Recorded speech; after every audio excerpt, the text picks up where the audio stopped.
जय श्री राम। आज हम बात करने जा रहे हैं रामचरितमानस के प्रथम कांड बालकांड के बारे में।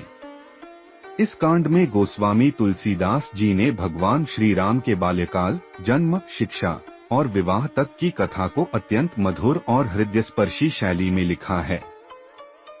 बालकांड हमें यह सिखाता है कि भगवान जब भी अवतार लेते हैं तो वे भी धर्म और मर्यादा के मार्ग पर ही चलते हैं। तुलसीदास जी अपनी रचना की शुरुआत करते हैं भगवान गणेश, गुरु और भगवान शिव पार्वती की वंदना से। वे पहले गणेश जी से प्रार्थना करते हैं कि हे विघ्नहर्ता, मेरी बुद्धि को निर्मल बनाओ और इस दिव्य कार्य में कोई बाधा न आने दो। इसके बाद गुरु को प्रणाम करते हुए कहते हैं, गुरु ही वह दीपक हैं जो अंधकार में भी ज्ञान का प्रकाश फैलाते हैं। और फिर भगवान शिव पार्वती की आराधना करते हुए तुलसीदास जी कहते हैं, हे शिव, हे माता पार्वती, आप ही की कृपा से मेरे मन में भक्ति और शक्ति का संयोग बना रहे। वे बताते हैं कि यह कथा केवल भगवान की नहीं बल्कि भक्ति, मर्यादा और प्रेम की गाथा है, जिसमें भगवान की लीला भी है और आदर्श जीवन का संदेश भी। इसके बाद तुलसीदास जी हमें दिखाते हैं अयोध्या नगरी धर्म, प्रेम और समृद्धि से भरा एक दिव्य नगर। इसके राजा दशरथ वृद्ध हैं, परंतु उन्हें संतान की चिंता है। ऋषि श्रृंग के आशीर्वाद से वे पुत्र कामिष्टि यज्ञ कराते हैं। यज्ञ पूर्ण होने पर 4 दिव्य पुत्रों का जन्म होता है, राम, भरत, लक्ष्मण और शत्रुघ्न। अयोध्या में आनंद की लहर दौड़ जाती है। देवता, ऋषि और समस्त जनता अवतार के इस क्षण में उल्लसित हो उठते हैं। यह प्रसंग बालकांड का हृदय कहलाता है। बाल्यकाल में श्री राम और उनके भाई गुरु वशिष्ठ जी से शिक्षा प्राप्त करते हैं।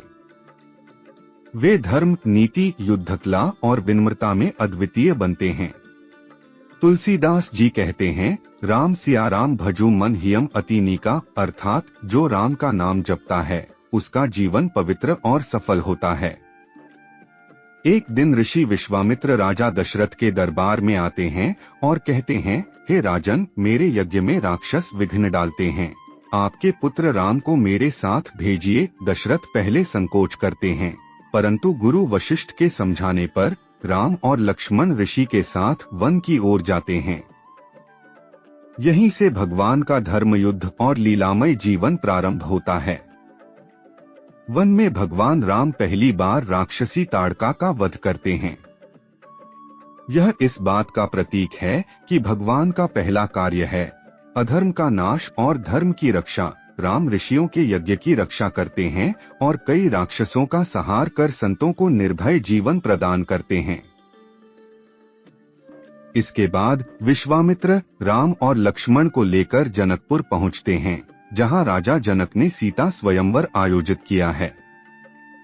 शर्त थी, जो शिवधनुष को उठाकर तोड़ेगा वही सीता का वरण करेगा। अनेक राजा प्रयास करते हैं पर असफल रहते हैं। तब श्री राम सहज भाव से धनुष उठाकर तोड़ देते हैं। आकाश से पुष्पवृष्टि होती है। देवता हर्षित होते हैं और सीता जी भगवान राम के गले में वरमाला डालती हैं।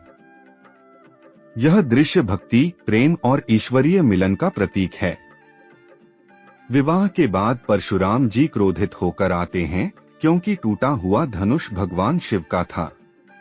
परंतु श्री राम के विनम्र और मर्यादापूर्ण उत्तर से उनका क्रोध शांत हो जाता है।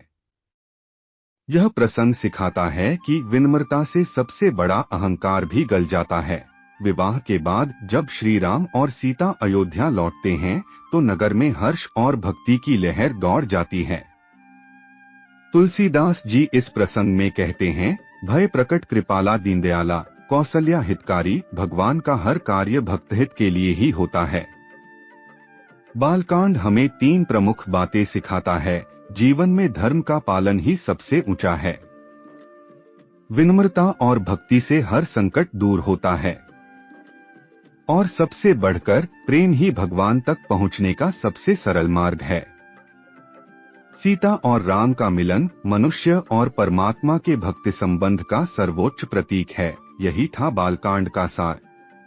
अगले भाग में हम जानेंगे अयोध्या कांड, जहां से श्री राम के वनवास की कथा आरंभ होती है। तो जुड़े रहिए हमारे चैनल आध्यात्मिक ज्ञान के साथ। जय श्री राम।